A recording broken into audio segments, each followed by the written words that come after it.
톨스토이의 그 단편 소설에 보면요, 이런 이야기가 있습니다. 어느 날 야생 거위떼가 따뜻한 남쪽 나라에서 이제 겨울을 나기 위해서 남쪽을 향하여 가고 있었습니다. 근데 며칠을 날아가다가 땅을 내다보니까 어느 농가 뒤편에 닭과 오리들이 모이를 먹으면서 아주 행복한 편안한 그런 모습으로 놀고 있었습니다. 그 모습을 지켜보던 그 야생거위 중에 한 마리가 내가 뭐터로 이렇게 힘들게 날지? 저기 밑에 보니까 닭들과 오리들이 저렇게 먹이를 평화롭게 먹을 것도 많고 평화롭게 놀고 있는데 내가 굳이 거기까지 날아갈 이유가 뭐가 있나 생각해서 이제 땅으로 내려오게 되었습니다. 땅에 내려와 보니까 과연 그의 생각대로 먹을 것도 참 풍성하고 또 새로운 친구라서 닭과 오리들이 친절하게 대해주는 것이었습니다. 그래서 이 야생거위는 내년 봄에 자기 동료들이 친구들이 북쪽으로 올라갈 때 그 친구들을 따라서 고향으로 가기로 생각하고 거기에 눌러 앉아서 평안한 그런 생활을 하며 지내게 되었습니다. 그렇게 놀고 또 먹는 동안에 세월은 흘러서 드디어 봄이 찾아왔습니다. 그때 이 친구 거위들이 꽥꽥꽥꽥 하면서 이렇게 날아가는 모습을 보게 됩니다. 나도 이제 퍼덕이면서 날아가야지. 우리 친구들이 있는 대로 날아가야지 하면서 날개짓을 하는데 안 날아가는 거예요. 먹을 걸 너무 많이 먹었고 체중이 늘어서 뚱뚱해진 겁니다. 그러다 보니까 날개도 힘을 잃어서 날지를 못하는 거예요. 몇 번을 시도하다가 끝내 포기하고는 이번에는 겨울철에 친구들을 따라서 남쪽으로 가기로 마음을 먹고 또 그곳에서 지내게 됩니다. 봄이 가고 가을이 왔을 때 이제 친구들이 날아가는 모습을 보게 됩니다. 그래서 또 다시 날개를 퍼덕이며 날아오르려고 하지만 결국 날아올 수가 없었습니다. 그래서 야생 거위는 생각했습니다. 이것도 운명이구나.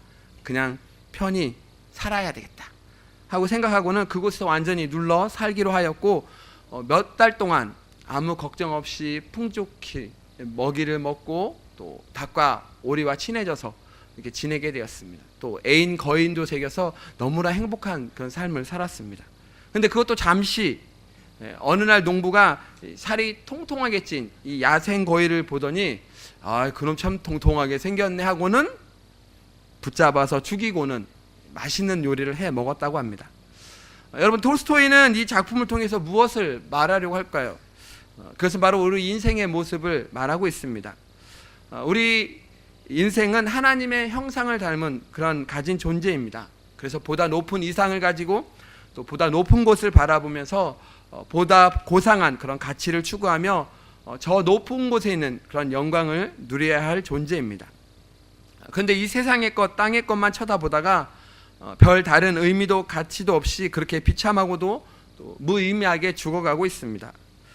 야생 거위가 그저 편하고 안락한 것만을 쫓다가 하늘을 날아버리는 것을 잃어버렸듯이 우리의 인생도 이 세상의 것, 다시 말해서 땅의 것들을 생각하고 거기서 안락을 구함으로써 하늘을 날아갈 수 있는 그런 자유를 잃어버리게 되었습니다. 야생 거위가 그저 편히 먹고 쉴 때는 참 그것이 편하고 즐거웠습니다. 아무 근심 걱정도 없고 또 부러울 것 없는 그런 삶을 살았습니다. 그러다가 결국 주인에게 잡혀 먹혔듯이 세상에서 그저 세상의 아니란만을 구하고 또 이 세상의 욕심만을 구하다가 결국 사탄에게 잡혀 먹고 말 것이라고 경고하고 있는 것입니다. 앞서 말씀드렸듯이 인간은 하나님의 형상대로 지음받은 존재입니다. 그래서 저 높은 곳을 향하여 또 영광의 그 나라를 바라보며 살아야 하고 또 그렇게 살아갈 수 있는 존재가 되어야 됩니다. 그러나 죄가 우리 가운데 옴으로써 죄된 본성이 우리를 사로잡아서 보다 높은 것을 바라보지 못하게 하고 또한 영광스러운 그 하늘나라를 향하지 못하게 합니다. 땅에 엎드려 이 세상의 것, 또 땅의 것을 바라보며 세상의 물질과 또 명예와 또 욕망의 그런 노예로 살게 되었습니다. 그래서 진정한 자유와 평화와 또 은총을 누리지 못한 채 그렇게 살게 되었습니다. 끝내는 그러한 삶의 자세를 버리지 못하고 이 세상의 것만 구하는 삶을 산다면 결국에는 영원한 형벌 가운데 우린 처할 수밖에 없게 되는 것입니다. 그러므로 이제는 우리는 우리의 본래의 원 모습을 우린 찾아야 합니다. 하나님의 형상의 원래의 나를 찾기 위해서 기도하기를 힘쓰고 또 하나님의 보좌 앞으로 더욱더 가까이 나아가야 합니다. 그래서 우리의 모든 삶의 모습을 바꾸고 삶의 방향과 또 가치를 바꾸어야 합니다. 낮은 곳에 있던 관심을 높은 곳으로 돌려야 합니다. 땅의 것에 국한되던 이런 생각을 이제는 하늘의 것으로 전환해야 합니다. 물질적인 것에 집착해 있던 생각들을 이젠 영적으로 돌려야 합니다. 근데 그렇게 쉽게 되지가 않습니다. 하루 아침에 되는 것이 아니죠. 우리의 생각과 또 말과 또 행동을 변화시키기 위해서는 끊임없는 그런 훈련이 필요합니다. 연습이 필요합니다. 또한 끊임없는 도전이 필요합니다. 저 영광의 나라를 향해 날아오를 수 있도록 날마다 힘차게 우린 날개짓을 해야 합니다. 조금 하다가 포기하면 안 됩니다. 안 되면 안 될수록 더욱 힘쓰고 저 높은 그런 창공을 향해 날아오르는 연습을 해야 합니다. 매일 매순간 보다 높은 곳을 향하여 보다 영광된 나라를 바라보며 힘차게 날아올라야 합니다. 그래서 오늘 7절에 말합니다. 망령되고 허탄한 신앙을 버리고 오직 경건에 이르기를 내 자신을 연단하라고 말씀하고 있습니다. 여기서 경건에 이르도록 자신을 연단하라는 것은 어떤 세상의 신화나 혹은 철학이나 또 세상의 어떤 물질이나 세상의 것에 얽매이지 말고 경건한 그런 삶을 향해 훈련을 게을리 하지 말라라고 하는 그런 말씀입니다. 또한 이 말씀은 하나님과의 아주 깊은 그런 관계 속에서 하나님을 경외하며 또 하나님의 뜻을 사는 그런 삶의 훈련을 게을리 하지 말라라고 하는 그런 말씀이기도 합니다. 인간의 모든 행동은 이 훈련을 통해서 이루어집니다. 우리의 모든 삶의 모습들은 연습을 통해서 이루어진 것입니다. 우리가 생각하고 또 말하고 행동하는 모든 것들은 우리 인생이 지금까지 살아오면서 의식적으로든 혹은 무의식적으로든 훈련해온 결과입니다. 신앙생활도 마찬가지입니다. 신앙적인 생각, 또 신앙적인 행동, 또 신앙적인 모든 그런 모습, 삶의 모습도 바로 영적 훈련을 통해서 이루어지게 됩니다. 끊임없이 반복되는 예배 훈련, 또 말씀 훈련, 또 기도 훈련, 그 외 여러 가지 또 실천 훈련 등의 그런 영적인 그런 훈련을 통해서 우리의 영성은 더욱더 자라나고 성숙하게 되는 것입니다. 그러므로 우리가 진정 하나님을 기쁘시게 해드리며 또 하나님께 귀하게 쓰임받는 그런 일꾼이 되기 위해서는 우리 날마다 경건에 이르는 그런 훈련 또 연습을 해야 합니다. 그렇다면 우리는 어떤 훈련을 해야 할까요? 여러 가지 훈련들이 있지만 오늘 이 시간에 두 가지만 말씀드리도록 하겠습니다. 먼저는 예배 훈련을 해야 합니다. 한번 따라해 볼까요? 예배 훈련을 합시다. 예. 우리 그리스도인의 가장 기본적이고 또 가장 핵심적인 훈련은 바로 이 예배 훈련입니다. 예배는 우리 믿는 사람들에게 있어서 그야말로 의무이고 가치이고 또 특권입니다. 왜냐하면 예배는 하나님의 그 존재를 인정하고 하나님께는 영광과 찬양과 존귀를 올려드리는 그러한 시간이요, 또 우리에게는 영적인 그런 재충전의 시간이기도 합니다. 또한 하나님의 은혜와 능력으로 채워지는 아주 소중한 그런 시간이기 때문입니다. 유명한 조각가 로댕은 대리석으로 조각을 만들다가 의욕을 잃어버리고 낙심하게 될 때면 파리의 루브르 미술관에 달려가서는 거기에 진열된 고대의 히랍의 조각들을 넋을 잃고 감상을 하였다고 합니다. 그러면서 그는 그 작품들을 통해서 다시금 큰 영감을 받고 다시 용기를 얻어서 자신의 일에 몰두할 수 있었습니다. 이처럼 미술가는 위대한 미술 작품을 통하여 영감을 얻고 또 힘을 얻습니다. 음악가는 위대한 음악을 감상하며 거기서 영감과 또 새 힘을 얻습니다. 체육인은 전설적인 어떤 선수를 보면서 거기서 영감을 받고 또 도전을 받습니다. 그렇다면 저와 여러분은 답답하고 또 의욕이 없어지고 또 절망감이 생길 때 어디를 찾아야 하겠습니까? 어디서 위로를 받아야 하겠습니까? 우리가 지치고 힘들 때, 우리의 믿음이 연약하여질 때 어디서 영감을 받고 또 어디서 새 힘을 얻어야 하겠습니까? 이 어둡고 혼탁한 그런 세상 가운데 이겨낼 그런 영적인 에너지를 우리는 어디서 공급받아야 할까요?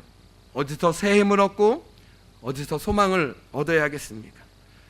그것은 교회를 통해서입니다. 예배를 통해서입니다. 그러므로 우리는 예배드리는 일에 정말 열심을 내야 합니다. 예배를 통하여 영의 양식을 끊임없이 우리는 섭취해야 합니다. 예배를 통하여 위로부터 내려오는 우리 영적인 그런 에너지들을 끊임없이 우린 공급받아야 합니다. 그렇지 않으면 우리의 영성은 자꾸만 메말라가고 영성이 자꾸 쇠약해져 갑니다. 영성이 야위어져 가면 영혼의 소리를 듣지 못하고 또한 사탄의 공격에도 쉽게 무너지고 맙니다. 하나님의 소리, 하나님의 음성을 듣지 못하면 결국 세상의 소리에 끌려가게 되는 것입니다. 그러므로 여러분 예배 드리는 일에 열심을 내시기 바랍니다. 그래서 여러분의 영성을 아주 풍성하게 하시기 바랍니다. 여러분의 영혼을 살찌우시기 바랍니다. 진리의 소리, 영혼의 소리, 또 하늘의 소리에 귀를 기울이며 그것을 쫓아 살아가시기 바랍니다. 우리가 예배에 열심을 내야 하는 이유는 이것뿐만이 아닙니다. 예배는 하나님을 사랑한다고 하는 아주 기본적이고 확실한 표현이라는 점에서도 우리는 예배 생활에 힘써야 합니다. 마태복음 22장에 보면 율법사가 예수님을 시험하려고 이렇게 묻습니다. 선생님, 율법 중에 가장 큰 계명이 무엇입니까? 율법 중에 가장 으뜸인 계명이 무엇입니까? 라고 질문합니다. 그러자 예수님께서 이렇게 대답하십니다. 내 마음을 다하고 목숨을 다하고 뜻을 다하여 주 너의 하나님을 사랑하라 하셨으니 이것이 크고 첫째 되는 계명이니라. 아멘. 우리에게 주어진 계명 중에서 가장 중요한 계명은 바로 하나님을 사랑하는 것입니다. 그렇다면 우리가 하나님을 사랑한다고 하는 가장 기본적인 표현이 무엇일까요? 그것이 바로 예배입니다. 우리가 정말 무엇인가를 혹은 누군가를 사랑한다면 어떻게 하겠습니까? 물론 말할 것도 없이 옆에 분들을 보시면 보고 또 보고 싶고 또 어제 보았는데 오늘 또 보고 싶고 또 목소리도 듣고 싶고 어제 목소리 듣는데 오늘 또 듣고 싶고 밤이 새도록 이야기하고 싶고 헤어지는 게 싫어서 매일매일 같이 있고 싶고 안 보면 안달이 나갖고 하여튼 빨리 보고 싶은 그러한 증상이 있으면 사랑한다는 증거입니다. 그래서 다 결혼하셨죠? 네. 근데 만약 만나는 사람들이 좀 시큰둥합니다. 하루 지나고 또 이틀이 지나고 일주일이 지나고 한 달이 지나도 별로 만나고 싶은 그런 마음이 없다라면 이것은 이미 사랑이 식어져 있다라는 증거입니다. 하나님과의 관계도 마찬가지입니다. 우리는 십자가의 그 끔찍한 고통을 통하여 내 죄를 사하여 주시고 또 부활을 통하여 내게 새 생명을 주신 그 은혜를 기억한다면 우리 주님을 사랑할 수밖에 없습니다. 또한 내 마음을 다하고 목숨을 다하고 힘을 다하여 주 너의 하나님을 사랑하라고 하셨는데 우리가 하나님의 존재를 인정하고 또 믿고 따른다면 그 명령에 의해서라도 우리는 주님을 사랑해야 합니다. 그리고 그러한 사랑과 은혜를 알고 주님을 사랑한다라면 우리는 정말 주님과 끊임없이 만나고 싶을 것입니다. 만나서 말씀을 듣고 기도하고 찬양하며 주님께 영광을 돌리고 또 기쁨과 은혜와 사랑을 나누고 싶을 것입니다. 우리가 하나님 앞에 나와 예배를 드린다는 것은 바로 이러한 믿음의 고백과 같은 것입니다.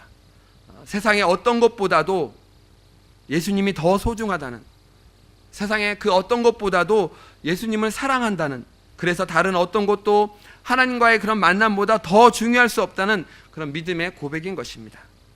하나님과 만나는 그 시간이 또 하나님의 은총을 덧입는 그 시간이 다른 어떤 것보다도 더 값지다는 것을 행동으로 보여주는 행위가 바로 이 예배를 드리는 행위인 것입니다.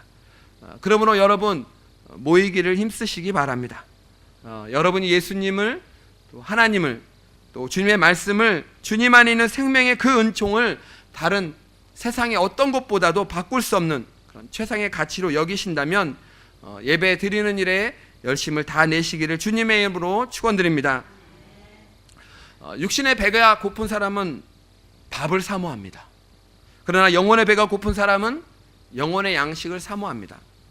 육신의 배가 고픈 사람은 보리죽 한 그릇도 꿀맛과 같습니다. 그러나 영혼의 배가 고픈 사람은 말씀의 맛이 꿀맛과 같습니다. 사막 가운데 물을 먹지 못해 갈증에 시달린 그 육신은 한 모금의 물을 간절히 사모합니다. 마찬가지로 영혼의 갈급함이 있는 그 마음은 생명의 그 생수에 목말라야 합니다. 그리고 그렇게 갈급한 마음으로 주님을 찾는 자에게 우리 주님께서는 큰 은혜를 베풀어 주십니다. 그래서 시편 107편 3절에 보면 저가 사모하는 영혼을 만족케 하시며 줄인 영혼에게 좋은 것으로 채워주신다라고 말씀하고 있습니다. 또 마태복음 5장 3절에 보면 심령이 가난한 자는 복이 있나니 천국이 저희 것이라고 말씀하고 있습니다. 그러므로 여러분, 사모하는 마음으로 그리고 갈급한 마음으로 주님의 전을 찾으시기 바랍니다. 세상의 다른 어떤 것보다도 예배드리는 일에 성공하는 그런 사람들이 되시기를 바랍니다. 세상의 다른 어떤 것보다도 하나님과의 깊은 그런 영적인 교제에 성공하시는 여러분이 되시길 주님의 이름으로 축원드립니다. 두 번째는 기도하는 습관이 훈련되어야 합니다. 한번 따라해 볼까요? 기도하는 습관이 되자. 기도하는 습관이 되자. 예. 기도하는 습관이 되어야 합니다. 그리스도인이 가져야 할 또 하나의 거룩한 습관, 그것은 바로 기도하는 습관입니다.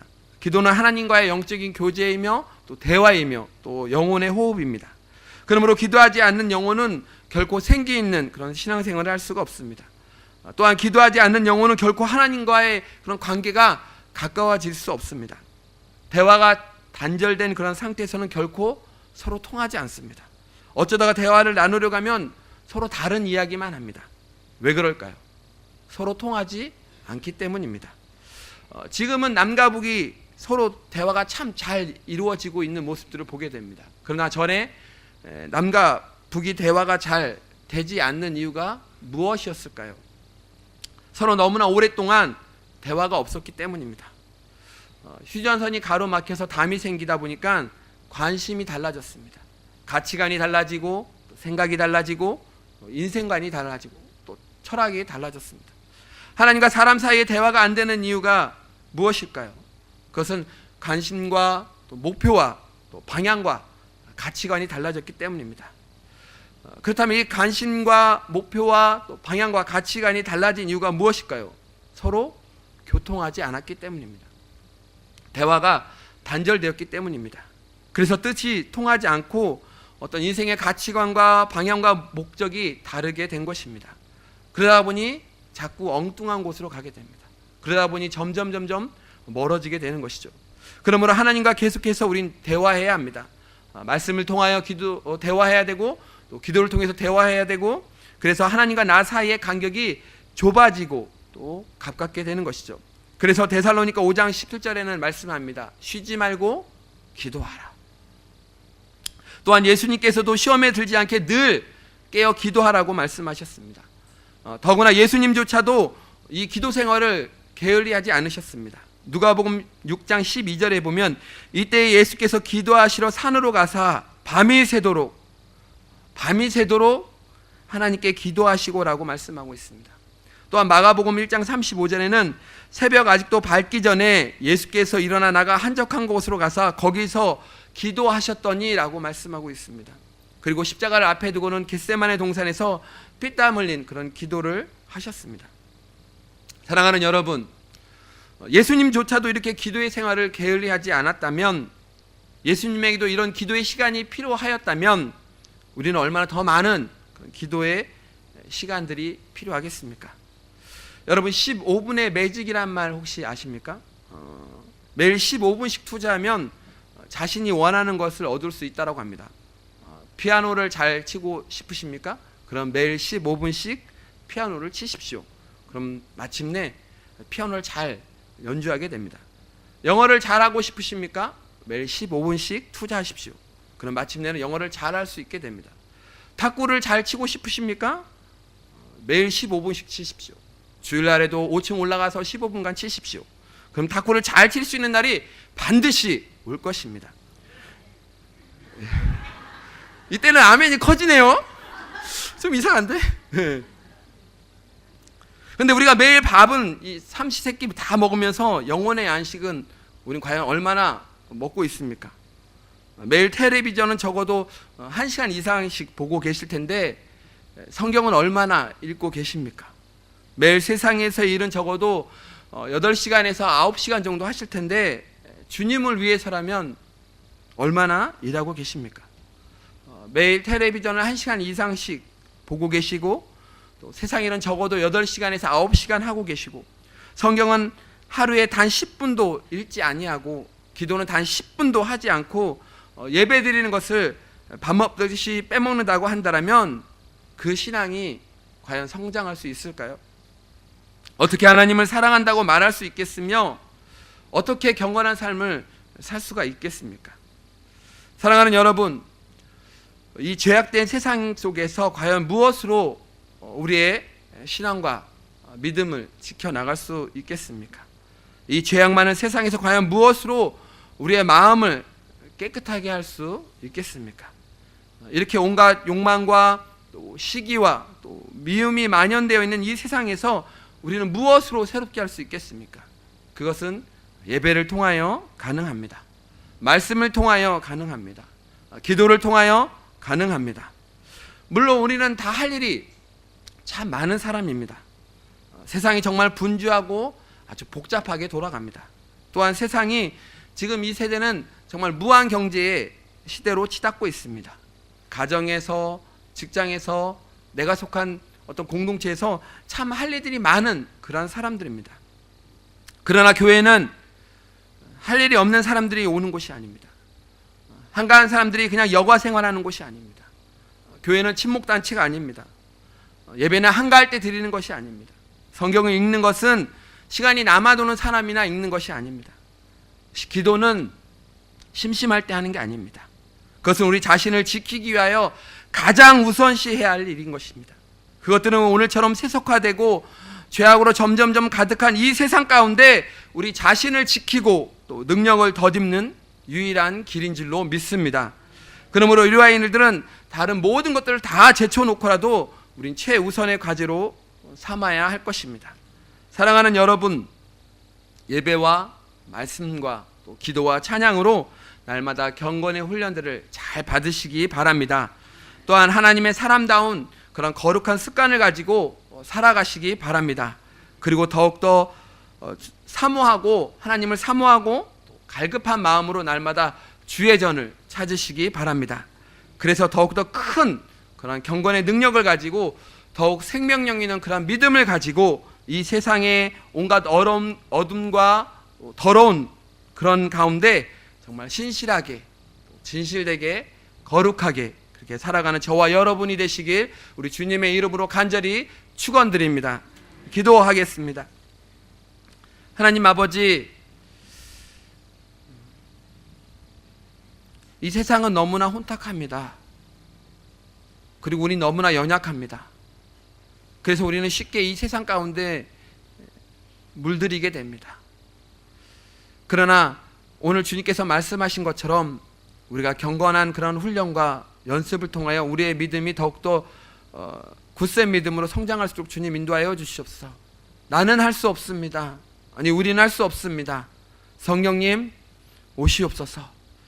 성령님 함께하여 주시옵소서. 능력을 주시옵소서. 그래서 이 어지럽고 혼탁한 이 세상 가운데 경건의 훈련들을 통하여 주님 보시기에 기쁨이 되는 그런 우리 모두가 되게 하여 주시옵시고, 또 교회 공동체 가운데 더 풍성한 은혜가 또 충만하게 넘쳐 흘러도록 주님 인도하여 주시옵소서. 예배와 말씀과 기도와 찬양 훈련을 또 실천 훈련들을 게을리하지 아니하고 이런 훈련들이 있을 때마다 적극적으로 참여하여서 더욱더 성숙된 그런 믿음 가운데 하나님께 영광 돌리는 우리 모두가 되게 하여 주시옵소서. 감사합니다. 예수님의 이름으로 기도합니다. 아멘.